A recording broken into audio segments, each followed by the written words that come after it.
Днес ще ви представя топ 3 неща, които Google Maps е хващал от сателити и камери. Топ 1. Гълъбите хванали се с камера. Това са едни хора, които просто стоят на едно място и нищо не правят и гледат хората. И до днес никой не знае защо стоят там. Топ 2. Китарата. Това е хванато от един сателит, форма на една китара по средата на една нива. Никой не знае как се е случило и как е направено, но се вижда, че вътре някой живее и има обработваеми ниви.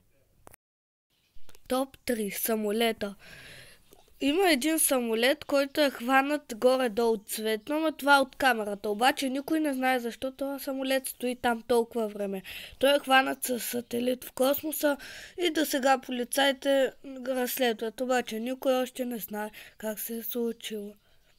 Ами хора, това беше за днес. Абонирайте се за канала с камбанката, дайте на лайк на това видео от мен. Чао!